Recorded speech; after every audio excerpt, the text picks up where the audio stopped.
আসসালামু আলাইকুম রাহমাতুল্লাহ। প্রিয় শিক্ষার্থীরা, স্বাগতম করছি আজকের ক্লাসে। আশা করি ভালো এবং সুস্থ রয়েছো।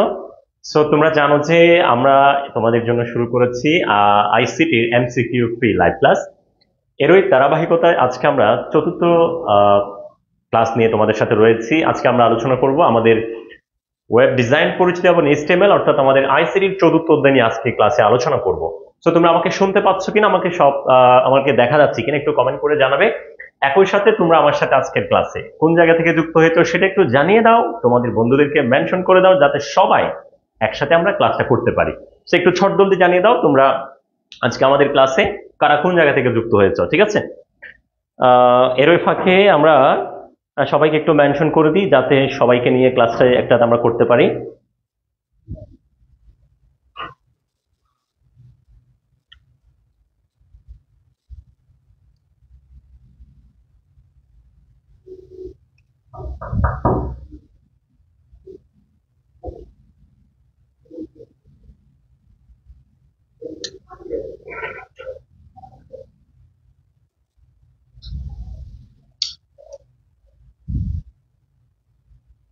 আমাকে শুনতে পাচ্ছ কিনা, আমাকে দেখা যাচ্ছে কিনা একটু বলো।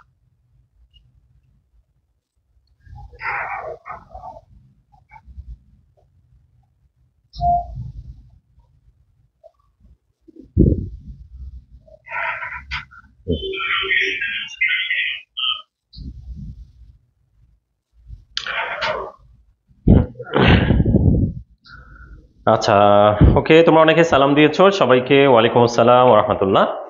আলহামদুলিল্লাহ ভালো আছি, তোমরাও আশা করি অনেক অনেক ভালো রয়েছো। দেখতে পাচ্ছি আমাদের রিয়াজুল লালমনিরহাট থেকে যুক্ত হয়েছো। আচ্ছা, ওকে। তারপর আমাদের চ্যাপ্টার 3 পার্ট 2 এমসিকিউ সলভ হলে ভালো হতো। আচ্ছা, অজিত যেটা বলেছো ঠিক আছে, আমরা চেষ্টা করবো ইনশাল্লাহ পরবর্তী ক্লাসগুলোতে। রুম্পা রয়, ওয়ালাইকুম আসসালাম ওয়া রাহমাতুল্লাহ। তারপর হচ্ছে আমাদের ফাতিমা আক্তার জাহিদা, ওয়ালাইকুম আসসালাম। আচ্ছা ফাতিমা আক্তার জাহিদা বলেছে আচ্ছা বিশ্বনাথ, ওকে। আচ্ছা, বিশ্বনাথ থেকে দেখছি, ওকে ওকে ওকে, ঠিক আছে। সবাইকে মেনশন করে দাও ডিজিটাল ডিভাইসের এমসিকিউ ক্লাসটা। অদিত, ওকে, ঠিক আছে। ডিজিটাল ডিভাইসের এমসিকিউ ক্লাস করবো ইনশাল্লাহ আমরা পরবর্তী ক্লাসগুলোতে যদি সময় সুযোগ হয়। আচ্ছা, ঠিক আছে, তাহলে আমরা একটু চলে যাই আমাদের ক্লাসে। আমরা আজকে মূলত চতুর্থ অধ্যায় নিয়ে আলোচনা করব। এখানে কিছু এমসিকিউ আজকে তোমাদের জন্য রেখেছি।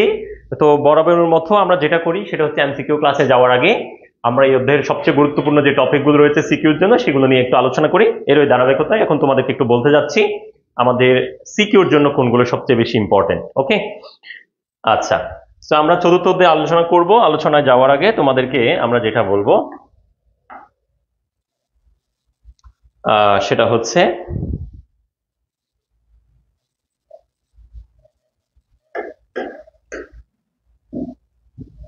ওকে, আমাদের চতুর্থ অধ্যায় যেটা চ্যাপ্টার 4 রয়েছে, চ্যাপ্টার 4 এর মধ্যে তোমরা জানো আমাদের প্রত্যেক বছর এখান থেকে কিন্তু প্রশ্ন আসে।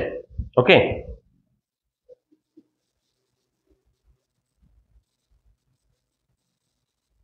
ওকে। সো এখানে আমাদের জন্য এখানে সিকিউ অনেক বেশি ইম্পর্টেন্ট, এবং যারা বুঝে বুঝে সিকিউ আনসার করে আমরা দেখি যে এখান থেকে খুব সহজেই পরীক্ষা আনসার করা যায়।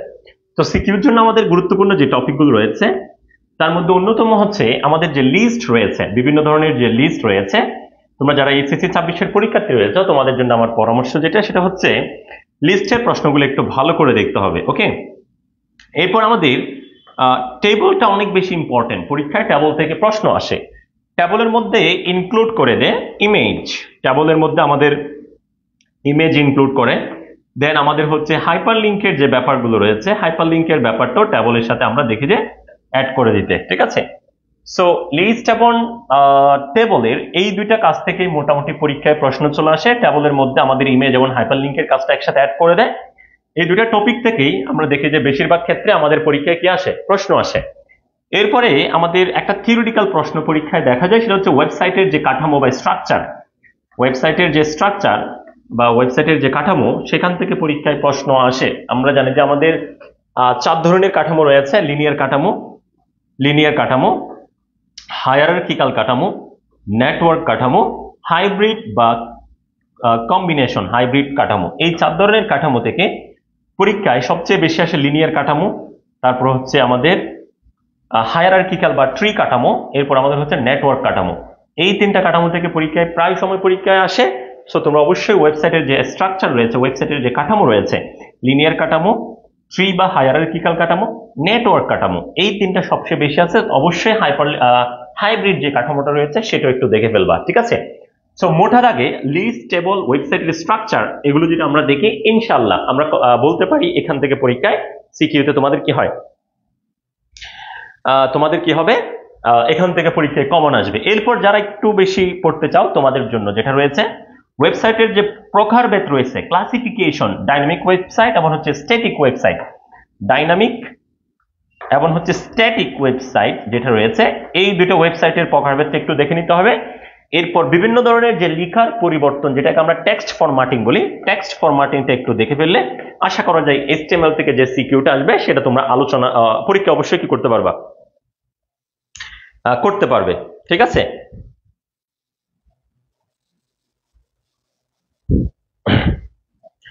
সো এটা হচ্ছে আমাদের সিকিউর জন্য আলোচনা। এখন আমরা চলে যাচ্ছি আমাদের আজকের যে আলোচ্য বিষয়। তোমরা জানো যে আমাদের MCQ ফ্রি লাইভ ক্লাস হচ্ছে। আজকে আমরা আলোচনা করব চতুর্থ অধ্যায় নিয়ে। সো এখানে কিছু মনে রাখার বিষয় রয়েছে, আর যেগুলো কোডিং রিলেটেড MCQ আসে সেগুলো যখন সিকিউ পড়বা, সিকিউ যদি ভালো করে কেউ করে থাকে, অবশ্যই কোডিং রিলেটেড যে MCQ গুলো চলে আসে সেগুলো তোমরা আনসার করতে পারবে।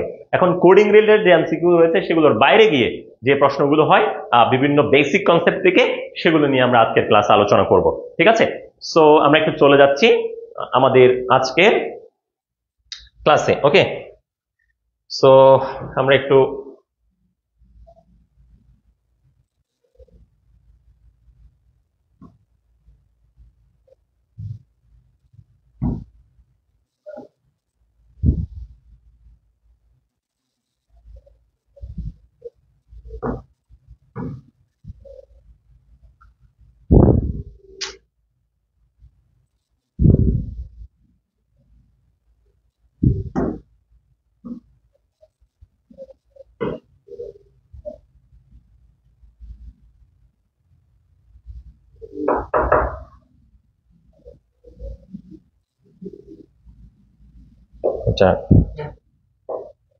রেজাল্টটা বড় হয় না,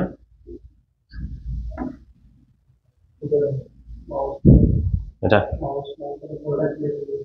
হচ্ছে না তো, সেটিং চেঞ্জ হয়ে গেছে।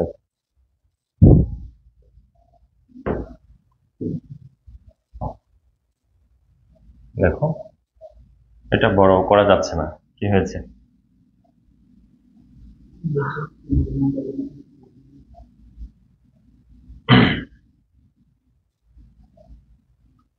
ওকে, সো আমরা চতুর্থ ক্লাসে চতুর্থ অধ্যায় নিয়ে আলোচনা করব। প্রথম প্রশ্ন তোমাদের জন্য যেটা রয়েছে থিওরিটিক্যাল প্রশ্ন। আমরা জানি যে এখানে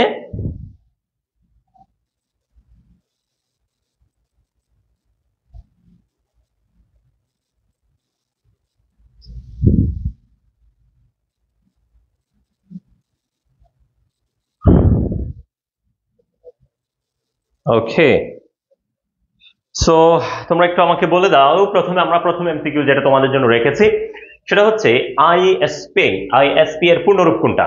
এখানে আমাদের 4টা অপশন রয়েছে, খুব দ্রুত তোমরা আনসার করে ফেলো। অলরেডি আমরা দেখতে পাচ্ছি আমাদের প্রিয় শিক্ষার্থী লতিফা আনসার করেছে 1 এর বি। তারপর এরপরে আমাদের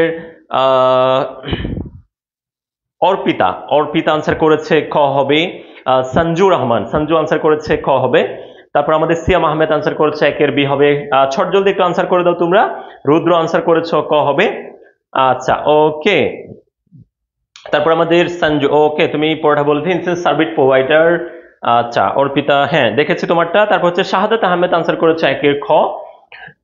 টুম্পা রয় বলেছে একের খ। অজিত অজিত আনসার করেছে একের খ। So, আমরা একটু দেখে নিচ্ছি। সো আমরা মূলত আজকে এইচটিএমএল এর কোন পার্টগুলো আনসার করব, যেগুলো হচ্ছে একদম বেসিক সেগুলো। কোডিং থেকে যে এমসিকিউ গুলো আসে সেগুলো সিকিউ পড়লে সেখানে কভার হয়ে যাবে। ওকে, আমরা একটু দেখে নিচ্ছি। তোমরা যারা আনসার করেছো অনেকেই করছো। আমাদের অনন্য আনসার করেছে, অরণ্য আনসার করেছো, তারপর সঞ্জিদা খান আনসার করেছো, অর্ণি আনসার করেছো, তারপর জান্নাত, ওয়ালাইকুম আসসালাম রহমতুল্লাহ। তারপর হচ্ছে নাসরিন সুলতানা উর্মি উর্মি আনসার করেছে। তারপর হচ্ছে শ্রী ডালিম রয়, ওকে ওই আইডি থেকে একের খ বলেছো। সাদেক হোসাইন বলেছে একের ক। সো দেখতে পাচ্ছি তোমরা সবাই আনসার করেছো সঠিকভাবে। আমাদের আনসার হচ্ছে ইন্টারনেট সার্ভিস প্রোভাইডার। তাহলে আইএসসি পুনরূপ হচ্ছে ইন্টারনেট সার্ভিস প্রোভাইডার। আচ্ছা, এরপরে আমরা আমাদের সেকেন্ড প্রশ্নে চলে যাব। আমরা আজকে মূলত যেহেতু গত ক্লাসে আমাদের তৃতীয় অধ্যায় ছিল, এখানে আমাদের বুঝানোর অনেক ব্যাপার ছিল, অনেক কনসেপ্ট ছিল, যার কারণে আমরা এমসিকিউ অনেক বেশি সলভ করতে পারি নাই। ইনশাআল্লাহ আজকের ক্লাস আমরা অনেক বেশি এমসিকিউ আশা করি সলভ করতে পারবো। সো এখানে আরেকটা পূর্ণরূপ রয়েছে তোমাদের জন্য, সেটা হচ্ছে ডিএনএস। ডিএনএস এর পূর্ণরূপ কোনটা? ডিএনএস এর পূর্ণরূপ আমরা দেখতে পাচ্ছি এখানে চারটা অপশন রয়েছে। তোমরা অনেকেই ইতিমধ্যে জানো ডিএনএস বলতে কি বোঝায় বা ডিএনএস এর পূর্ণরূপ কি। চটজলদি একটু সবাই আনসারটা দিয়ে দাও, দেখি তোমাদের কাদের কাদের আনসার গুলো সঠিক হয়। ঠিক আছে, এই ক্লাসগুলোকে তুমি মনে করবা যারা 25-এর পরীক্ষার্থী রয়েছে, তুমি যা পড়েছো সেগুলোর জন্য তুমি রিভিশন দিচ্ছ। আর যারা নতুন রয়েছে তারা তো শিখতে পারছো অবশ্যই। আর যারা 25-এর পরীক্ষার্থী রয়েছে তোমরা অবশ্যই মনে রাখবা আমি যা পড়েছি দেখি আমি কতটুকু পারি, এটা একটা পরীক্ষার মতো চিন্তা করবা। ওকে, সো দেখতেই পাচ্ছি তোমরা অনেকেই ইতিমধ্যে আনসার করেছো। উর্মি আনসার করেছে একের ক। সঞ্জিদা খান আনসার করেছো দুইয়ের খ। লতিফা আনসার করেছে ক। রিয়াজুল ইসলাম এমডি রিয়াজুল ইসলাম বলেছে বি হবে। সাদিয়া বলেছে দুইয়ের খ। রেদওয়ান হোসেন শাওন বলেছে দুইয়ের এক হবে। আচ্ছা, দীপ্ত দেব বলেছে খ। সঞ্জুর রহমান বলেছে ক। So beautiful. তো দেখতেই পাচ্ছি তোমরা অনেকে আনসার করছো চমৎকার করে, খুবই ভালো লাগছে যে স্বতঃস্ফূর্ত ভাবে সবাই অংশগ্রহণ করছো, ক্লাসে রেসপন্স করছো, এটা হচ্ছে সবচেয়ে বড় কথা। তো আমরা একটু দেখে নিচ্ছি ডিএনএস এর পূর্ণরূপ। তো যাদের আনসার 2 হয়েছে তাদেরকে কনগ্রাচুলেশন, সুপার হয়েছে। তাহলে ডিএনএস মানে হচ্ছে ডোমেইন নেম সিস্টেম। তো আমরা জানি না, তারা একটু শিখে রাখবো ডিএনএস এর পূর্ণরূপ কি। এরপর আমাদের একদম বেসিক প্রশ্ন, সেটা হচ্ছে এইচটিএমএল এর উদ্ভাবক কে। আমরা যখন এইচটিএমএল অধ্যায়টা শুরু করি প্রত্যেকটা বইয়ের প্রথম পেজে কিন্তু রয়েছে এইচটিএমএল এর উদ্ভাবক কে। তোমরা অনেকেই জানো, বেশিরভাগই জানো, হয়তোবা যারা নতুন রয়েছে তারা ব্যতীত। সো জলদি একটু জানিয়ে দাও আমাদের 3 নম্বর প্রশ্ন, এর উত্তর কোনটা হবে?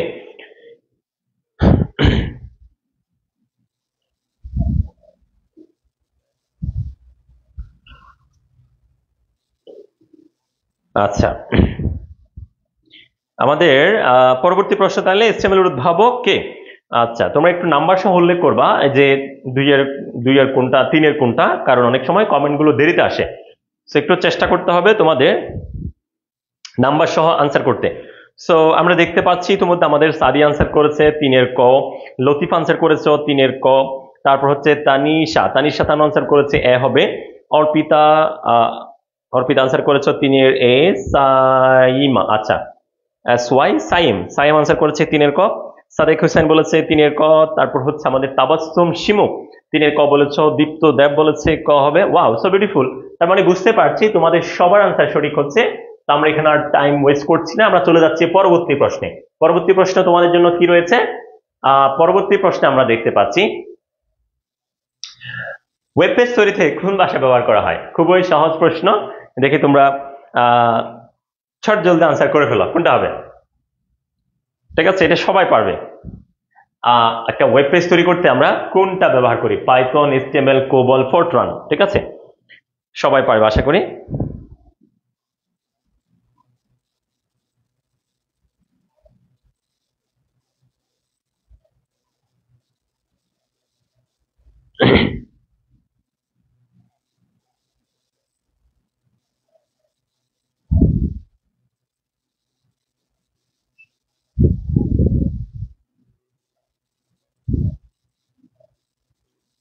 গুড, তোমরা ইতিমধ্যে আনসার করা শুরু করেছ।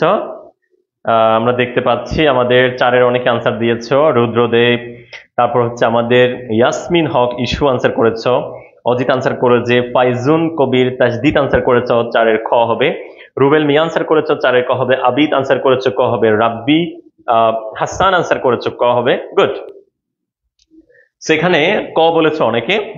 তারপর হচ্ছে আমার তাসমিন রাহনুম আনসার করেছে, অজিত আনসার করেছে, হুমায়ুন মোহাম্মদ তানভীর আনসার করেছে, অনেকে ক বলেছে অনেকে খ বলেছে। তো মূলত আমাদের আজকের আলোচ্য বিষয় হচ্ছে ওয়েব ডিজাইন এবং এইচটিএমএল। মূলত ওয়েব পেজ তৈরি করি আমরা এইচটিএমএল দিয়ে, তার মানে আমাদের আনসার হবে খ। যাদের আনসার ক হয়েছে তোমাদের সবাইকে কনগ্রাচুলেশন, আশা করি সবাই বুঝতে পেরেছ, ঠিক আছে। এরপর আমাদের পঞ্চম প্রশ্ন, এটা জানতে হবে কোডিং রিলেটেড, ঠিক আছে। আমাদের হেডিং ট্যাগ ব্যবহার করি আমরা। তো হেডিং ট্যাগে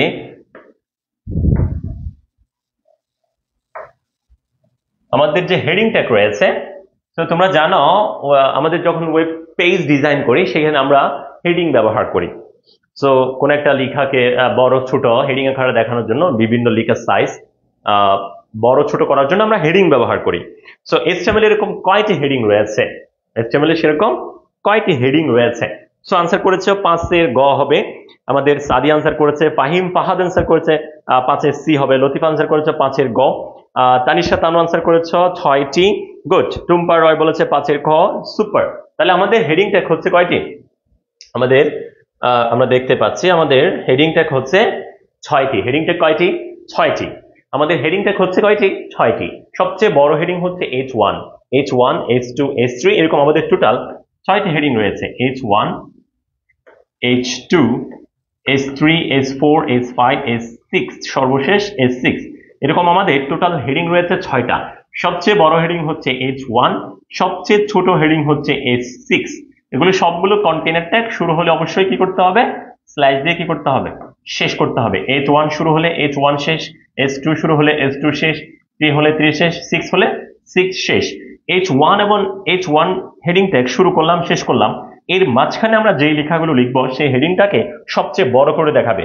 এই কারণে হেডিং ট্যাগ যদি বলা হয় সবচেয়ে বড় হেডিং কোনটা, এর ক্ষেত্রে আমরা আনসার বলবো H1। আর সবচেয়ে তুলনামূলক 2 দিলে আরো ছোট দেখাবে, 3 হলে আরো ছোট দেখাবে, 4 হলে আরো ছোট, সবচেয়ে ছোট করে দেখাবে হচ্ছে H6।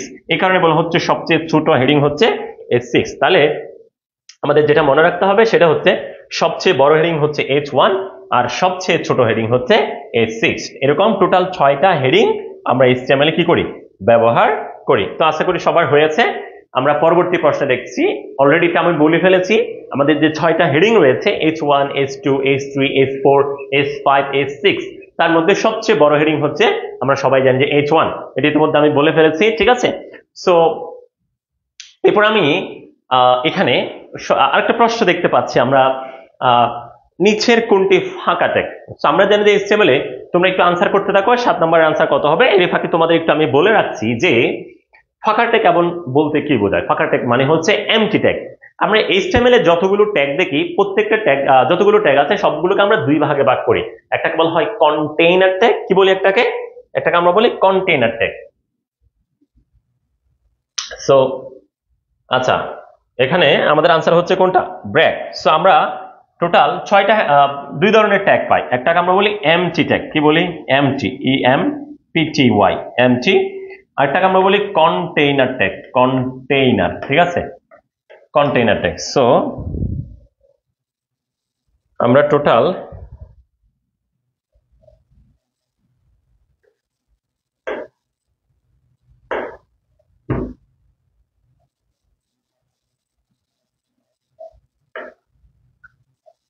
আমাদের 2 ধরনের ট্যাগ পাই। আমরা একটাকে বলেছি কি এমটি ট্যাগ, আরেকটাকে আবার আমরা বলি হচ্ছে কন্টেইনার ট্যাগ। সো আমাদের বেশিরভাগের ট্যাগে হচ্ছে কন্টেইনার ট্যাগ।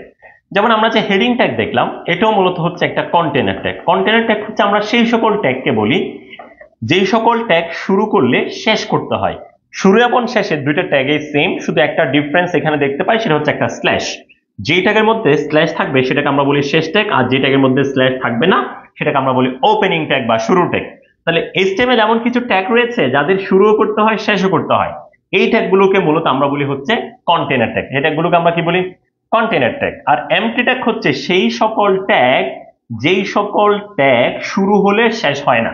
যেমন হচ্ছে এই যে ব্র্যাক ট্যাগটা, ব্র্যাক ট্যাগের কাজ হচ্ছে আমরা যখন কোনো টেক্সট লিখি, কোন একটা টেক্সট কোনো লেখা লেখার পরে এরপর যদি আমরা ব্র্যাক লিখি, ব্র্যাকের পর যেই লেখাগুলো লিখবো সেগুলো পরের লাইনে দেখবে, অর্থাৎ লাইন ভেঙে নিচের লাইনে দেখানোর জন্য আমরা ক্ষেত্রে ব্র্যাক ট্যাগটা ব্যবহার করি। সো ব্র্যাক ট্যাগ ছাড়াও আমাদের ইমেজ ট্যাগ, আমরা HTML এ যে কোনো ওয়েব পেজে ছবি অ্যাড করতে যাই, ছবি অ্যাড করতে গেলে আমরা যে ট্যাগটা ব্যবহার করি সেটা হচ্ছে ইমেজ ট্যাগ। সো ইমেজ ট্যাগটা হচ্ছে তোমার একটা এমটি ট্যাগ, এটা আমরা শুরু করব, স্ল্যাশ দিয়ে কি করতে হবে না, শেষ করতে হবে না। তাহলে যেই সকল ট্যাগের শুরু ট্যাগ আছে, কোনো শেষ ট্যাগ থাকে না, ওই সকল ট্যাগগুলোকেই আমরা মূলত বলি এমটি ট্যাগ বা ফাঁকা ট্যাগ। আশা করি সবাই বুঝতে পেরেছো তোমরা। সো এখন আমরা পরবর্তী প্রশ্নে যাবো, এটা আশা করি সবার হয়েছে 7 নাম্বার। তাহলে আমাদের ফাঁকা ট্যাগ হচ্ছে কোনটা এখানে, ব্রেক ট্যাগ। তাহলে ব্রেক ট্যাগ হচ্ছে আমাদের ফাঁকা ট্যাগ। পরবর্তী প্রশ্ন আমরা একটু দেখে নিচ্ছি। ওপেনিং ট্যাগ থেকে ক্লোজিং ট্যাগ পর্যন্ত সকল কিছুকে, যা কিছু আছে, আমরা জানি যে আমরা দেখি যে আমাদের দুই ধরনের ট্যাগ রয়েছে, একটাকে আমরা কন্টেনার ট্যাগ বলি আর একটা ওপেনিং এমটি ট্যাগ বলি। তো কন্টেনার ট্যাগ গুলোতে শুরুর ট্যাগ আছে এবং শেষ ট্যাগ আছে। যেমন এর আগে আমরা দেখালাম হচ্ছে heading tag, heading H1 tag শুরু করবো, মাঝখানে কি থাকবে তোমার ডট ডট, এরপর হচ্ছে H1 ট্যাগ ক্লোজ হবে। এই যে H1 ট্যাগ শুরু করলাম এবং ক্লোজ করলাম, এর মাঝখানে যে ব্যাপারগুলো থাকবে সেগুলোকে আমরা কি বলবো, ঠিক আছে? যেমন আমরা এই যে H1 ট্যাগ শুরু করলাম, এরপর হচ্ছে H1 ট্যাগ আমরা স্ল্যাশ দিয়ে শেষ করব। এই যে ওপেনিং ট্যাগ এবং ক্লোজিং ট্যাগের মাঝখানে যা কিছু থাকবে সেগুলোকে আমরা কি বলবো, ট্যাগ বলবো, হেড বলবো, বডি বলবো, HTML এলিমেন্ট বলবো, কোনটা বলবো? আচ্ছা, তোমরা দেখতেই পাচ্ছি অনেকে আনসার করেছো আটের, এমনি সম্রাট তালুকদার আনসার করেছে আটের গ হবে, ফাইজুন কবির তাজদিদ আনসার করেছো আটের গ হবে, টুম্পা রয় আটের গ বলেছো, তারপর হচ্ছে আমাদের শাহেদ বিন মনসুরি ওকে চারের আটের ঘ বলেছো, অজিত বলেছো আটের ঘ, তারপর হচ্ছে মিতু সাহা ডি বলেছো, ইয়াসমিন হক ইস্যু বলেছে আচ্ছা আটের ঘ। আচ্ছা, তারপর হচ্ছে আমাদের সঞ্জুর রহমান বলেছো আটের ঘ, জারিন তাসনিম জেরিন তাসনিম বলেছো আটের গ হবে। আচ্ছা, বোর্ডটা বারবার ব্লার হয়ে যাচ্ছে, ওকে, হয়তো বা ডিস্টার্ব দিচ্ছে, একটু দেখো। তো দেখতে পাচ্ছি আমাদের তোমরা অনেকে আনসার করেছো, অলরেডি আনসার করা শুরু করেছো। তোমাদের জন্য একটু বলে রাখি যে ওপেনিং ট্যাগ, এটাকে আমরা বলি ওপেনিং ট্যাগ বা শুরুর ট্যাগ, ওপেনিং ট্যাগ, ঠিক আছে? এটাকে আমরা ওপেনিং ট্যাগ বলি, শুরুর ট্যাগ। এরপর হচ্ছে যেটা স্ল্যাশ থাকবে ওই ট্যাগটাকে আমরা বলি ক্লোজিং ট্যাগ, ক্লোজিং ট্যাগ বা শেষ ট্যাগ। ওপেনিং ট্যাগ এবং ক্লোজিং ট্যাগের মাঝখানে যে লেখাগুলো লিখবো সেই লেখাগুলোকে বলা হয় এলিমেন্ট কন্টেন্ট। কি বলি? এলিমেন্ট কন্টেন্ট, এলিমেন্ট কি কন্টেন্ট। তাহলে শুরুর ট্যাগ থেকে শেষ ট্যাগ পর্যন্ত সবগুলোকে আমরা কি বলবো, HTML এলিমেন্ট বলবো। HTML কি বলবো, এলিমেন্ট বলবো, ঠিক আছে? এলিমেন্ট কন্টেন্ট বা এলিমেন্ট বলবো, ওকে। তাহলে আমাদের আনসার কোনটা হবে এখানে? আটের আনসার হবে 4। আটের আনসার কত হবে? 4 হবে। সো আশা করি সবাই বুঝতে পেরেছো, তোমাদের যাদের ভুল হয়েছে তোমরা আশা করি বুঝতে পেরেছো, ঠিক আছে? এরপর আমরা যখন কোন HTML পেজ তৈরি করি তখন সেটা আমাকে সেভ করতে হয়। সেভ করার সময় HTML ফাইলের এক্সটেনশন কি হবে, এক্সটেনশন। ছট বলতে একটু আনসার করে দাও, এর ফাঁকে আমি তোমাদের কিছু প্রাসঙ্গিক কথা বলে রাখি। সেটা হচ্ছে তোমরা জানো আমরা যখন MS ওয়ার্ড চালু করি, MS ওয়ার্ড যাদের কম্পিউটার বা ল্যাপটপ রয়েছে তোমরা জানো, MS ওয়ার্ডে আমরা যখন কোনো কিছু লিখি সেটা সেভ হয় ডট DOC দিয়ে, ডক। আমি কোনো একটা নাম দিব, এই নামটার পরে ডক হিসেবে সেভ হয়ে যায়। তারপর তোমরা যখন দেখবা যে তুমি পাওয়ার পয়েন্টে কোনো স্লাইড করবা, সেগুলো যখন সেভ হয় দেখবা যে পিপিটি বা পিপিটিএক্স বা পাওয়ার পয়েন্ট, এরকম বিভিন্ন কিছু কি রয়েছে, এক্সটেনশন রয়েছে, এক্সটেনশন। তো HTML এ যখন আমরা কোনো পেজ তৈরি করি, এই ক্ষেত্রে HTML ফাইলের এক্সটেনশন কি হয়? তো এক্সটেনশন আমরা জানি এখানে এক্সটেনশন দেখা যাচ্ছে .txt, .net, .html, .php। So তোমরা অনেকে আনসার করেছো ইতিমধ্যে। অর্নি আনসার করেছে 9 এর গ হবে, অজিত আনসার করেছো 9 এর গ, শাহাদাত আহমেদ আনসার করেছো 9 এর গ, টুম্পা রয় বলেছে, প্রায় সবাই যারা আনসার করছো সবাই বলছে 9 এর গ, সুপার। তো এক্ষেত্রে আরেকটা জিনিস মনে রাখি, .html আরেকটা মনে রাখবা, সেটা হচ্ছে .htm। তাহলে HTML ফাইলের যে এক্সটেনশন সেটা হচ্ছে .htm অথবা .html, এই দুটো একটু মনে রাখবা, ঠিক আছে? সো তাহলে আমাদের আনসার হচ্ছে কত? গ। আশা করি সবাই বুঝতে পেরেছে। আমরা পরবর্তী প্রশ্নে একটু যাচ্ছি। পরবর্তী প্রশ্ন এখানে রয়েছে আমাদের গুরুত্বপূর্ণ একটা, যখন আমরা HTML এর সিকিউ করতে যাব, সিকিউতে দেখি যে আমরা বিভিন্ন লিখার কালার চেঞ্জ করতে হয়, লাল নীল হলুদ করতে হয়, লেখার ফন্টের সাইজ চেঞ্জ করতে হয়, ফন্টের যে নাম রয়েছে নামগুলো চেঞ্জ করতে হয়, এটার জন্য আমরা একটা ট্যাগ ব্যবহার করি, তার নাম হচ্ছে ফন্ট ট্যাগ। কি ট্যাগ? Font tag. তো এই ফন্ট ট্যাগের নাম পরিবর্তন করতে আমরা কোন অ্যাট্রিবিউটটা ব্যবহার করি? আমরা ফন্টের নাম, সাইজ এবং ফন্টের কালার চেঞ্জ করার জন্য যেই ট্যাগটা ব্যবহার করি তার নাম হচ্ছে ফন্ট ট্যাগ। এটা একটা কন্টেইনার ট্যাগ, শুরু করলে শেষ করতে হয়। এখন এই ট্যাগের মধ্যে আমরা ফন্টের নাম পরিবর্তন করার জন্য কোন অ্যাট্রিবিউটটা ব্যবহার করব? কোন অ্যাট্রিবিউট ব্যবহার করব? সো আমরা দেখতেই পাচ্ছি তোমরা অনেকে আনসার করা শুরু করেছো। ইতিমধ্যে দেখতে পাচ্ছি রিয়াজুল ইসলাম আনসার করেছে 10-এর বি হবে, ইয়াসমিন হক আনসার করেছে 10-এর খ, সঞ্জু রহমান আনসার করেছো 10-এর খ, অজিত আনসার করেছো, তারপর হচ্ছে জেইরিন তাসলিম আনসার করেছো, ফাইজুন কবির আনসার করেছে 10-এর গ, তারপর হচ্ছে নবীন, আচ্ছা নবীন আনসার করেছে, সম্রাট তালুকদার আনসার করেছো, উম্মে কুলসুম আনসার করেছে, শাহেদ বিন মানসুরি আনসার করেছো, লতিফ আনসার করেছো, তারপর হচ্ছে এইচটি শ্রীকান্ত হৃদয়, আচ্ছা অর্পিতা আনসার করেছে। সুপার, তাহলে দেখতে পাচ্ছি তোমরা অনেকে আনসার করেছো। আমরা ফন্টের মূলত নাম পরিবর্তন করার জন্য যে অ্যাট্রিবিউটটা ব্যবহার করি তার নাম হচ্ছে ফেস। আর ফন্টের আমরা কালার পরিবর্তন করার জন্য আমরা যে অ্যাট্রিবিউট ব্যবহার করি সেটা হচ্ছে কালার। ফন্টের সাইজ পরিবর্তন করার জন্য আমরা যে অ্যাট্রিবিউট ব্যবহার করি সেটা হচ্ছে সাইজ। সো এখানে ফন্ট বলতে কোনো অ্যাট্রিবিউট নাই, নেম বলতে কোনো অ্যাট্রিবিউট নাই। মূলত ফন্টের নাম পরিবর্তন করার জন্য ফন্ট ট্যাগের মধ্যে আমরা ফেস অ্যাট্রিবিউট ব্যবহার করি। তো অ্যাট্রিবিউট ভ্যালু হিসেবে আমরা কোন ধরনের রং ব্যবহার করতে চাই, কোন ধরনের নাম দিতে চাই, কোন ফন্ট ব্যবহার করতে চাই, সেই ফন্টের নাম দিতে হয়। তাহলে ফন্টের নাম পরিবর্তন করতে আমরা ফেস অ্যাট্রিবিউট ব্যবহার করি। তোমরা অনেকেই আনসার করেছো ভুল করে, আশা করি তোমরা এটা বুঝতে পেরেছো। এটা হচ্ছে ফন্ট, এটা হচ্ছে ট্যাগের নাম, এটা একটা কন্টেইনার ট্যাগ। এটা শুরু হলে ফন্ট ট্যাগ ক্লোজ করতে হয়। এই ফন্ট ট্যাগের মাধ্যমে আমরা এর ভিতরে যে এলিমেন্টটা লিখবো, যে কন্টেন্টটা লিখবো, যে লেখাটা থাকবে সেই লেখার ফন্টের নাম পরিবর্তন করতে পারি। এখানে যে লেখাটা লিখবো সেটার কালার পরিবর্তন করতে পারি। এখানে যে লেখাটা থাকবে সেই লেখাটার আমরা সাইজ বড় ছোট করতে পারি এই ফন্ট ট্যাগের মাধ্যমে। তাহলে এটা হচ্ছে আমাদের ট্যাগের নাম। এটা হচ্ছে আমাদের কিসের নাম? ট্যাগের নাম। অ্যাট্রিবিউট লেখার জন্য আমরা অ্যারোটা দূরে করে দিয়ে আমরা ফন্টের নাম পরিবর্তন করতে গেলে ফেস নামক একটা কি ব্যবহার করে? আমরা অ্যাট্রিবিউট ব্যবহার করে। এই অ্যাট্রিবিউট লেখার পর ডাবল কোটেশনে সমান চিহ্নের পরে আমরা যেই ফন্টে লিখতে যাচ্ছি সেই ফন্টের নামটা আমরা এখানে কি করে দিব? লিখে দিব, এরপর অ্যারোটা দিব। এই যে ফন্ট ট্যাগের শুরুতে আমাদের এই কাজগুলো করতে হয়। মূলত ট্যাগের নাম হচ্ছে ফন্ট আর ফেসটা হচ্ছে অ্যাট্রিবিউট। সমান চিহ্নের পর ডাবল কোটেশনে যেই ফন্টের নামটা লিখবো এটা বলা হয় অ্যাট্রিবিউট ভ্যালু। কি বলা হয়? অ্যাট্রিবিউট ভ্যালু বলা হচ্ছে। ঠিক আছে, তাহলে ট্যাগের নাম হচ্ছে ফন্ট, ফেস হচ্ছে অ্যাট্রিবিউট, সমান চিহ্নের পর ডাবল কোটেশনে যে ফন্টের নামটা লিখবো এই নামটাকে বলবো আমরা অ্যাট্রিবিউট ভ্যালু। ঠিক আছে, সো আমরা ফন্টের নাম পরিবর্তন করতে কোন অ্যাট্রিবিউট ব্যবহার করব? তাহলে অ্যাট্রিবিউট হবে যে আমাদের কোনটা? ফেস। অ্যাট্রিবিউট কোনটা হবে? ফেস। আশা করি বুঝতে পেরেছো সবাই। ঠিক আছে, সো অনেকের ভুল হয়েছে, আশা করি তোমরা বিষয়টা ক্লিয়ার হয়েছে এই জায়গায়। এরপর আমরা সিকিউতে ইনশাআল্লাহ আরো ভালো করে দেখতে পারবো পরবর্তীতে কোন এক সময়। আচ্ছা, পরবর্তী প্রশ্ন একটু দেখি। একটি পেজের সাথে অন্য পেজের সংযোগকে এইচটিএমএল এর ভাষায় কি বলা হয়? Face attribute. গুড। আচ্ছা, তাহলে পরবর্তী প্রশ্ন আমরা দেখলাম এখানে একটা পেজের সাথে অন্য পেজের সংযোগ। এইচটিএমএল আমরা জানি যে পেজ তৈরি করি। একটা ওয়েবসাইট মানে পরস্পর সংযুক্ত অনেকগুলো ওয়েব পেজের সমষ্টিকে ওয়েবসাইট বলা হয়। এখন একটা ওয়েবসাইটের মধ্যে যে অনেকগুলো পেজ থাকে, এখন আমি একটা পেজের সাথে আরেকটা পেজের লিঙ্ক করব, অথবা আমরা একটা ওয়েবসাইটের মধ্যে আরেকটা ওয়েবসাইটের লিঙ্ক দিয়ে দিব। এই যে লিঙ্ক করতেছি বা সংযোগ করতেছি, এইচটিএমএল এর ভাষায় এই সংযোগটাকে কি বলা হয়? এইচটিএমএল এর ভাষায় এই সংযোগটাকে কি বলা হয়? যে আমাদের এখানে রয়েছে connection, hyperlink, link, edition. Answer কোনটা হবে?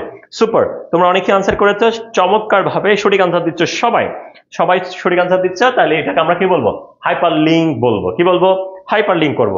এই হাইপারলিংক করার জন্য, একটা পেজের সাথে আরেকটা পেজের সংযোগ করার জন্য, বা একটা ওয়েবসাইটের সাথে আরেকটা ওয়েবসাইটের সংযোগ করার জন্য যে হাইপারলিংক করি, এই হাইপারলিংক করার জন্য আমরা এইচটিএমএল একটা ট্যাগ ব্যবহার করি। সেই ট্যাগের নাম কি? তোমরা কি কেউ জানো? আমরা যেই ট্যাগ ব্যবহার করি, হাইপারলিংক করি, সেই ট্যাগের নাম কি? দেখি তোমরা কারা কারা পারো সেটা একটু কমেন্ট সেকশনে জানিয়ে দাও। ছট জলদি কারা দিতে পারো দেখি। সবার আগে একটু দ্রুত হাইপারলিংক, তাহলে একটা পেজের সাথে একটা পেজের সংযোগ করবাটাকে আমরা কি বলবো? হাইপারলিংক বলবো। এখন তোমাদের কাছে সম্পূরক একটা প্রশ্ন, সেটা হচ্ছে হাইপারলিংক করতে HTML এ কোন ট্যাগটা ব্যবহার করা হয়, কোন ট্যাগ ব্যবহার করা হয়? এটা দ্রুত একটু তোমরা আমাকে আনসারটা জানিয়ে দাও।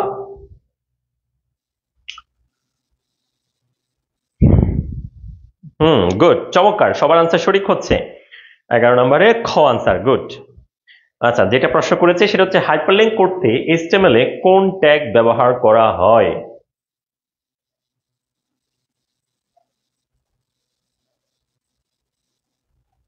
ওয়াও, সাদি আনসার করেছে অ্যাট্যাগ, সুপার।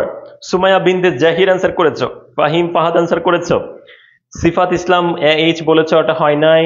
ফাইজুন অ্যাঙ্কর বলেছে হ্যাঁ ঠিক আছে, এইচ আর এফ হবে না। এখানে তোমাদের কনসেপ্টটা কিন্তু অনেকেরই ক্লিয়ার না এখনো, আমি একটু বলি। হাইপারলিংক করার জন্য আমরা মূলত অ্যাঙ্কর ট্যাগ ব্যবহার করি। অ্যাঙ্কর ট্যাগের পরে যে hyper reference H R F যেটা আছে, এটাকে বলা হয় অ্যাট্রিবিউট। এটাকে কি বলা হয়? অ্যাট্রিবিউট। তাহলে অ্যাঙ্কর ট্যাগের অ্যাট্রিবিউট হচ্ছে এইচ আর এফ, মানে হাইপার রেফারেন্স, ঠিক আছে? ওটা পুরোটা কিন্তু ট্যাগ না, যারা এটা লিখছো পুরোটা এটা হচ্ছে ট্যাগ না, ট্যাগ হচ্ছে শুধু অ্যাট্যাগ, অ্যাঙ্কর ট্যাগ, ঠিক আছে? সুপার, ওকে। আচ্ছা, এরপর আমরা জানি, আমরা যখন ওয়েব পেজ দেখি, ওয়েব পেজ দেখার জন্য আমাদের বিভিন্ন ধরনের ওয়েব ব্রাউজার দরকার। Opera mini, Chrome, safari, internet explorer, এরকম অনেকগুলো ওয়েব ব্রাউজার রয়েছে যেগুলোর মাধ্যমে আমরা ইন্টারনেট দেখতে পারি। এখন যারা ইন্টারনেট দেখে, ইন্টারনেট বা ওয়েব ব্রাউজার ব্যবহার করে যারা হচ্ছে ইন্টারনেট দেখে, তাদেরকে বলা হয় ব্রাউজকারী। এখন এই ওয়েব ব্রাউজ যারা করে তাদের সময় বাঁচে কোন ট্যাগের মাধ্যমে? প্রশ্নটা একটু ঘোরানো। সময় বাঁচবে, যেমন ধর আমি একটা ওয়েবসাইটে আছি, আমি এই ওয়েবসাইট থেকে বের না হয়ে এখানে থাকা অবস্থা আমি আরেকটা ওয়েবসাইটে গেলে, তাহলে আমার খুব দ্রুত আমি একটা ওয়েবসাইট থেকে আরেকটা ওয়েবসাইটে যেতে পারছি। ধর আমি এখন একটা ওয়েবসাইটে রয়েছি, এখান থেকে আবার বের হব, আবার আরেকটা ওয়েবসাইটে ঢুকবো, এক্ষেত্রে অনেক সময় লাগে। তাহলে আমি যে ওয়েবসাইটে রয়েছি সেই ওয়েবসাইট থেকে আমি দ্রুত আরেকটা ওয়েবসাইটে যেতে পারবো কোন ট্যাগের মাধ্যমে? যেটাকে আমরা বলি, কিছুক্ষণ আগে বলেছি, হাইপারলিংক। হাইপারলিংক করে দিলে আমরা একটা জায়গা থেকে আরেকটা জায়গায় খুব দ্রুত যেতে পারি। তার মানে খুব সহজে সময় বাঁচার জন্য আমরা হাইপারলিংক করি। তাহলে ব্রাউজকারীর সময় বাঁচবে কোন ট্যাগে? হাইপারলিংক ট্যাগে। তাহলে হাইপারলিংক ট্যাগ কোনটা হবে এখানে? এ ট্যাগ, ঠিক আছে? সো তোমরা অনেকে আনসার করছো চমৎকার ভাবে, সবাই পেরেছো। সময় বাঁচবে হচ্ছে অ্যাঙ্কর ট্যাগে, সুপার। আচ্ছা, এরপরে আমরা দেখব, হ্যাঁ এখানে একটা কোড দিয়েছে, যদিও কোড দেওয়ার কথা ছিল না আজকে। তারপরে এখানে ছোট্ট একটা কোড রয়েছে, কোডের অংশ। এখানের ফলাফল নিচের কোনটি হবে? দেখি তোমরা কারা কারা আনসার করতে পারো এটা, যারা ট্যাগ বুঝেছো।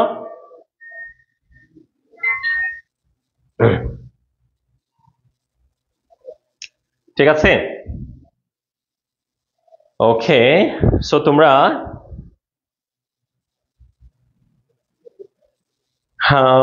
তোমরা একটু আনসার করো, এটার আনসার কোনটা হবে? এটা কোড রিলেটেড, এটা সরাসরি তাত্ত্বিক না। যারা সিকিউ করেছো, সিকিউ যারা কোডিং করেছো, তারা আশা করি সবাই পারবে। ইতিমধ্যে আমরা দেখতে পাচ্ছি তাসদিদ আনসার করেছে, 13 গ হবে। টুম্পা আনসার করেছো, 13 গ হবে। ফয়সাল আহমেদ আনসার করেছো এ, কোনটা? আচ্ছা, তারপর হচ্ছে শাউন আনসার করেছো। সুমাইয়া আনসার করেছো, 13 সি হবে। মিতু আনসার করেছে। তানহা আনসার করেছো এ। মাহফুজুর রহমান রাফি বলেছে 13 এর বি। তারপর হচ্ছে আমাদের শাহেদ বিন মানসুরি। ছটজন একটু তোমরা আনসার করো, এখানে আনসার কোনটা হবে? ঠিক আছে,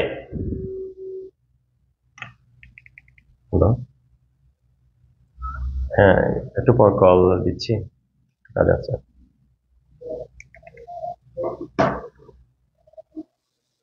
আচ্ছা, সো তোমরা অনেকে আনসার করছো, আমরা দেখতে পাচ্ছি এখানে। তো তোমাদের জন্য একটু বলে রাখি, আমি একটু অ্যানালাইসিস করি। যেখানে একটা পি ট্যাগ ব্যবহার করেছে, এটাকে আমরা বলি হচ্ছে প্যারাগ্রাফ ট্যাগ। সো এখানে প্যারাগ্রাফ ট্যাগ শুরু করেছে, প্যারাগ্রাফ ট্যাগ শেষ করেছে, অর্থাৎ এর মাঝখানে যা লেখাগুলো থাকবে সেগুলোকে একটা প্যার আকারে দেখাবে, প্যারাগ্রাফ আকারে। এরপর আমাদের বলেছে এইচ। এরপর দেখো এখানে একটা ট্যাগ ব্যবহার করা হয়েছে এসইউপি, সুপারস্ক্রিপ্ট ট্যাগ। তো আমরা জানি যে সুপারস্ক্রিপ্ট ট্যাগ শুরু, সুপারস্ক্রিপ্ট ট্যাগ শেষ, এর মাঝখানে যে লেখাগুলো থাকবে, যে কন্টেন্ট থাকবে, সুপারস্ক্রিপ্ট ট্যাগের কারণে সেটা উপরে উঠে যাবে, ঠিক আছে?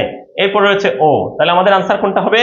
আনসার হবে গ। তো তোমরা যারা যারা আনসার গ বলেছো বা সি বলেছো, ওয়াও, আমাদের আয়েশা সিদ্দিকা অনেকবার করে লিখেছে গ গ গ, মানে একদম শিওর, ড্যাম শিওর। ওকে, সুপার। তাহলে আমাদের আনসার কোনটা হবে? গ হবে। তোমরা যারা যারা গ বলেছো তোমাদের সবার আনসার কি হয়েছে? সঠিক হয়েছে। খুবই সহজ একটা প্রশ্ন, টেক্সট ফরম্যাটিং এর অংশ, পরীক্ষা কিন্তু আসে। আচ্ছা, এরপরে এখানে একটা স্ট্রাকচার দিয়েছে, একটা সিনট্যাক্স দিয়েছে। আমরা জানি যে HTML এ আমরা যখন আমরা ওয়েব পেজ তৈরি করি, এই ক্ষেত্রে ওয়েব পেজের মধ্যে আমরা যখন কোনো ছবি অ্যাড করতে চাই, এক্ষেত্রে আমরা একটা এমটি ট্যাগ ব্যবহার করি, যেটার কোনো ক্লোজিং ট্যাগ নেই। সেটাকে আমরা কি বলেছি? IMG tag. কারণ আইএমজি ট্যাগ ব্যবহার করে কিভাবে আমরা ছবি যুক্ত করি, এখানে একটা স্ট্রাকচার রয়েছে, সিনট্যাক্স রয়েছে। তো এখানে 4টা সিনট্যাক্স দেওয়া আছে, কোনটা অ্যাকিউরেটলি আছে সেটা তোমাদের জানতে হবে। ওকে, সুপার। আমরা দেখতে পাচ্ছি আমাদের ইতিমধ্যে আনসার করা শুরু করেছে। সিফাত আনসার করেছে 14 সি হবে, মিতু বলেছে 14 সি হবে, মাহফুজ আনসার করেছে সি বলেছ, তারপর শাহেদ বলেছ গ হবে, আমাদের টুম্পা আনসার করেছে গ হবে। সুপার। তো আমরা দেখতেই পাচ্ছি সবার আনসার গুলো কারেক্ট হচ্ছে। তোমরা যারা সিকিউ করেছো, সিফাত একদম খুবই এক্সাইটেড, সে বলেছে 14 সি, মানে অনেকগুলো সি দিয়েছে। ঠিক আছে, আচ্ছা, তাহলে এখানে আনসার হবে আসলে সি হবে। ঠিক আছে, তো আমাদের ওপেনিং ট্যাগ দেওয়ার পরে যেহেতু এটা কোনো ক্লোজিং ট্যাগ নেই, তা আমরা অ্যারোটা ক্লোজ না করে ইমেজের একটা অ্যাট্রিবিউট ব্যবহার করব, যেটা হচ্ছে সোর্স, যার সংক্ষিপ্ত রূপ হচ্ছে এসআরসি। এরপর আমরা সমান চিহ্ন দিয়ে ডাবল কোটেশনে অ্যাট্রিবিউট ভ্যালু হিসেবে মূলত ছবির নামটা লিখে রাখি। তারপর আমরা কি করি? অ্যারোটা শেষ করি। আর এর সাথে যদি ছবির দৈর্ঘ্য প্রস্থ দেওয়া থাকে, সেটা আমরা কি করে দিই? এখানে অ্যাড করে দিই। তো আমাদের কারেক্ট আনসার হচ্ছে কোনটা? এটা। তাহলে ইমেজটাকে অ্যাড করে সোর্স অ্যাট্রিবিউট দিয়ে সমান চিহ্নের পর ডাবল কোটেশন, আমরা যে ছবিটা অ্যাড করতে বলে সেই ছবির নামটাই আমরা মূলত দিয়ে থাকি। এখানে এটা ভুল হচ্ছে, ইমেজটা ক্লোজ করতে হয় না, এগুলো ভুল আছে। আমাদের সঠিক আনসার হবে কোনটা? গ। তাহলে আমাদের সঠিক আনসার কোনটা? গ। ওকে, পরবর্তীতে আমাদের আরেকটা সিনট্যাক্সের ব্যাপার রয়েছে। আমরা যখন হাইপারলিংক করি, হাইপারলিংক করার জন্য আমরা মূলত অ্যাঙ্কর ট্যাগ ব্যবহার করি। এখন এই অ্যাঙ্কর ট্যাগ ব্যবহার করে আমরা কিভাবে কোন সিনট্যাক্স ফলো করে হাইপারলিংক করি সেটা স্পেসিফিক আমাদের জানা থাকতে হবে, এবং পরীক্ষার জন্য সবচেয়ে বেশি ইম্পর্টেন্ট। তো আমরা এখানে দেখতেই পাচ্ছি তোমাদের এখানে কি রয়েছে? 4টা অপশন রয়েছে, এখান থেকে কোনটা সঠিক হবে তোমরা আমাকে একটু ছট জলদি আনসার করে দাও। কোনটা সঠিক আনসার হবে বলো? ওকে। আচ্ছা, মুনতাসির মাহির বলেছে 14 গো 100%, 14 গো 100%, চমৎকার। Wow, good, beautiful, so beautiful. এরপরে 15 খ, মানে অনেক, সিয়াম আহমেদ। সুপার, সোফানি। তারপর দেখতে পাচ্ছি আমাদের আচ্ছা শ্রী ডালিম, আচ্ছা শ্রী ডালিম রয় আনসার থেকে বলেছে বি, ফাইজুন আনসার করেছে বিবিবি। ওকে, সুপার, সো বিউটিফুল। আচ্ছা, তোমরা আসলে খুবই কনফিডেন্স, তোমাদের সিকিউ প্রিপারেশন আশা করি অনেক ভালো রয়েছে। আমাদের আনসার হচ্ছে কোনটা? এটা। তো হাইপারলিংক করার জন্য আমরা অ্যাঙ্কর ট্যাগ ব্যবহার করি। অ্যাঙ্করটা কিন্তু এমটি ট্যাগ না, এটা কিন্তু শুরু করলে শেষ করতে হয়। তো শুরুর ট্যাগের মধ্যে আমাদের এখানে যেটা করতে হয় সেটা হচ্ছে, শুরুর ট্যাগের মধ্যে আমাদের এই যে অ্যাঙ্কর ট্যাগের অ্যাট্রিবিউট হচ্ছে HREF ডাবল কোটেশনে ইউআরএল, ইউনিফর্ম রিসোর্স লোকেটর, একটা ওয়েব অ্যাড্রেস দিতে হয় এখানে। এরপর আমাদের অ্যাঙ্কর ট্যাগ ক্লোজ করে একটা লিংক ট্যাগস দিব, যেই ট্যাগসের উপর ক্লিক করলে আমরা ওই ওয়েবসাইটে চলে যাই, সেটা আমরা এখানে দিয়ে থাকি। সো এটা হচ্ছে পুরোপুরি একটা ওয়েব পেজের হাইপারলিংক করার যে ঠিকানা, সেই ঠিকানা। আশা করি সবাই বুঝতে পেরেছে এবং সবারই হয়েছে মোটামুটি। সো সর্বশেষ এরপর আমরা দেখতে পাচ্ছি ওয়েবসাইটে আমরা যখন ছবি যুক্ত করি, ছবি যুক্ত করার জন্য ছবির কিছু এক্সটেনশন থাকে। ছবির কিছু কি থাকে? HTML ফাইলের যেমন এক্সটেনশন রয়েছে, ডকুমেন্টের যেমন এক্সটেনশন রয়েছে, পাওয়ার পয়েন্ট স্লাইড করলে সেটা যখন সেভ করলে একটা এক্সটেনশন রয়েছে। ঠিক সেম ভাবে আমরা ওয়েবসাইট যে যখন ছবি যুক্ত করব, ওয়েবসাইটের ছবির যে কোনো ছবির একটা এক্সটেনশন থাকে। এমনকি তুমি যে মোবাইলটা ব্যবহার করছো, ওখানে গ্যালারিতে গেলে যে কোনো একটা ছবি ওপেন করে ওইখানকার ডিটেলসে গিয়ে দেখো ছবির নামের পরে কিছু এক্সটেনশন আছে, ডট দেওয়ার পরে, ডটের পরে। তো ছবির এক্সটেনশন অনেকগুলো আছে, তার মধ্যে এখানে কোনটা সঠিক হবে তোমরা আমাকে একটা আনসার জানাও। আমি তোমাদের জন্য আরো বেশ কিছু এক্সটেনশন লিখে দিব, যেগুলো পরীক্ষার জন্য অনেক বেশি ইম্পর্টেন্ট। ঠিক আছে, আর কিছু এক্সটেনশন আমি তোমাদের জন্য লিখে দিব। ঠিক আছে, সো তোমরা আনসার কোনটা হবে আমাকে বলো। 16 এর অনেকে ক বলেছ, অনেকে গ বলেছে, তারপর হচ্ছে সি বলেছ, আহ মনিরা মিম বলেছে শুলের ক হবে, সম্রাট বলেছে ক ক ক ক। আচ্ছা ঠিক আছে। হুম।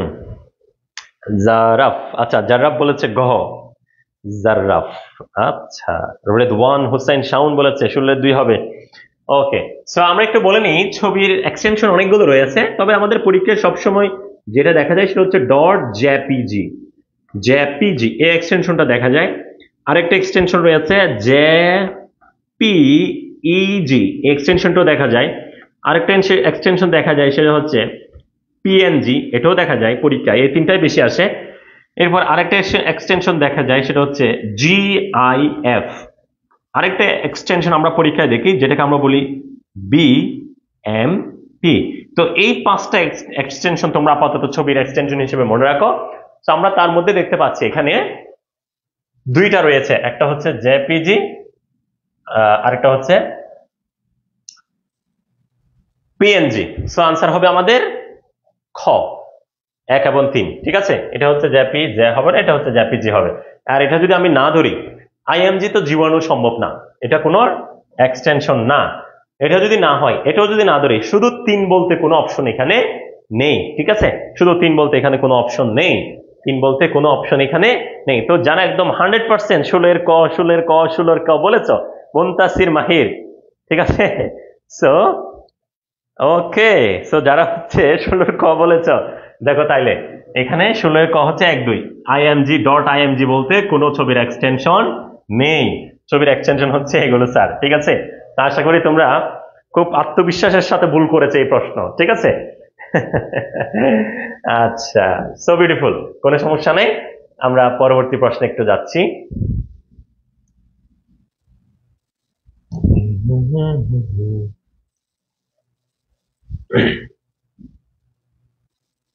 একটা তাত্ত্বিক প্রশ্ন দিয়েছি মূলত, এটা তোমরা দেখি কারা কারা পারবা। আচ্ছা, আমাদের আবুল ফাইজ রনি বলেছে সরি ভাইয়া, নো সমস্যা, কোনো সমস্যা নেই, স্বাভাবিক ভুল হবে এটা, ঠিক আছে, কোনো সমস্যা নেই। তারপর হচ্ছে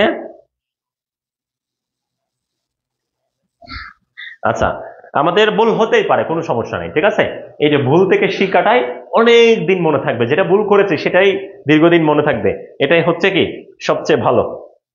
আচ্ছা সুপার। আচ্ছা, এরপরে আনসার 17 কোনটা হবে? এটা তাত্ত্বিক প্রশ্ন, সিকিউর জন্য মাস্ট, অনেক বেশি ইম্পর্টেন্ট, অনেক বেশি ইম্পর্টেন্ট এই প্রশ্নটা। সো এখান থেকে পরীক্ষা প্রশ্ন আসে, এরকম একটা উদ্দীপক দিবে, উদ্দীপক দেওয়ার পর তোমাদের বলা হবে যে উদ্দীপকের ওয়েবের স্ট্রাকচারটি ব্যাখ্যা করো। এটা পরীক্ষায় প্রায় সময় আসে। তো আমাদের এমসিকিউর জন্য আমরা দেখতেছি এখানে 4টা পেজ রয়েছে, প্রত্যেকটা পেজ প্রত্যেকটার সাথে যদি লিঙ্ক থাকে সেটাকে আমরা কোন ধরনের কাঠামো বলি। এখানে দেখতে পাচ্ছি তোমরা বেশিরভাগই আনসার করেছো। লতিফ আনসার করেছে 17 খ হবে, জেরিন তাসনিম আনসার করেছে ক হবে, তারপর হচ্ছে আবুল ফাইজ বলেছ খ হবে, তারপর হচ্ছে আমাদের শামীম আনসার করেছ সুপার, সিয়াম আহমেদ আনসার করেছে, তারপর হচ্ছে আমাদের সাদেক আনসার করেছো, অর্পিত আনসার করেছে, ডালিম আনসার করেছো, টুম্পা আনসার করেছো, শাহাদাত আনসার করেছো, সুপার, সবাইগুলো হয়েছে মোটামুটি। তো আমাদের প্রত্যেকটা পেজের সাথে যেহেতু এখানে প্রত্যেকটা পেজের লিঙ্ক রয়েছে, এই কাঠামোটাকে আমরা মূলত নেটওয়ার্ক কাঠামো বলে থাকি। সো আশা করি সবারগুলোই হয়েছে এটা। এরপর আমাদের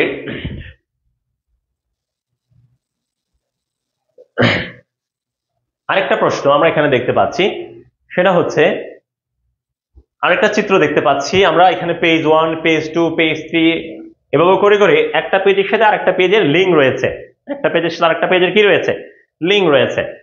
সো এখানেও প্রত্যেকটা এগুলো নিচে চলে আসছে, এগুলো মূলত তার পাশাপাশি রয়েছে, এই যে এই ধরনের কোন একটা ওয়েবসাইটের পেজগুলো যদি এরকম একটার পর একটা সিকোয়েন্সিয়ালি সাজানো থাকে, এই ধরনের কাঠামোটাকে আমরা কি বলবো? ঠিক আছে, আমরা এটা একটু আনসার করি সবাই, এটার আনসার কত হবে? সো এটা হচ্ছে আমাদের তাত্ত্বিক আরেকটা প্রশ্ন। আচ্ছা, সি বলেছে আমাদের, তানিশা বলেছে সি হবে, ফাহিম বলেছে সি হবে, লতিফা বলেছে সি হবে, ফাইজুন বলেছে গ হবে। আচ্ছা, সবার মোটামুটি আইডিয়া আছে এটা। তাহলে আমাদের আনসার কোনটা হবে? এটা লিনিয়ার। আমরা জানি যে ওয়েব পেজের একটা পেজ আরেকটা পেজের সাথে যদি সিকোয়েন্সিয়ালি সাজানো থাকে ওয়েবসাইটের সেই ধরনের কাঠামোগুলোকে আমরা কি বলি? লিনিয়ার কাঠামো বা সিকোয়েন্সিয়াল কাঠামো বলি। সো এ হচ্ছে তোমাদের সাথে আজকের আজকের ক্লাস এটার পর্যন্ত থাকবে। আর সবাই ভালো থাকবে আশা করি। আজকে যে গুলো আলোচনা করেছি তোমরা সবাই বুঝতে পেরেছো। এরপর সিকিউ যদি করে ফেলো, সিকিউ রিলেটেড কিছু হচ্ছে কোডিং দিয়ে এমসিকিউ আসে, সেগুলো সিকিউ যদি ভালো করে বুঝো বা সিকিউ যদি প্র্যাকটিস করো ওখানকার এমসিকিউ গুলো, তাইলে হয়ে যাবে। যেমন আমরা H2O যেটা করেছি, এরকম কোডিং দিয়েও মাঝে মাঝে দেখা যায় আমাদের কি আসে, এস টেবল থেকে এমসিকিউ আসে, 4-5টা যে এমসিকিউ গুলো রয়েছে, আবার তাত্ত্বিক বা বেসিক থেকেও আছে। সো আমরা সবগুলো মিলে আলোচনা করেছি। সো আশা করি সবাই আজকের ক্লাসটা এনজয় করেছো এবং সবাই বুঝতে পেরেছো। সবাই এখান থেকে যদি একটু উপকৃত হয়ে থাকো তাহলে সবাই আমাদের জন্য দোয়া করবা। বিশেষ করে সবাই আমার জন্য দোয়া করবা। তোমাদের জন্য অনেক অনেক দোয়া রইলো। আর যারা 25-এ পরীক্ষা দিবা, তোমাদের তো খুব শীঘ্রই পরীক্ষা হতে যাচ্ছে। সবার জন্য অনেক অনেক শুভকামনা রইলো। ইনশাল্লাহ দেখা হবে আমাদের পরবর্তী ক্লাস। পরবর্তী ক্লাস হচ্ছে আমাদের সর্বশেষ ক্লাস, যেটা হচ্ছে পঞ্চম অধ্যায় সি প্রোগ্রামিং এর উপর হবে। তো ততক্ষণ পর্যন্ত সবাই ভালো থাকবে, সুস্থ থাকবে। সবাইকে শুভরাত্রি জানিয়ে আজকের মতো বিদায় নিচ্ছি। আসসালামু আলাইকুম ওয়া রাহমাতুল্লাহ।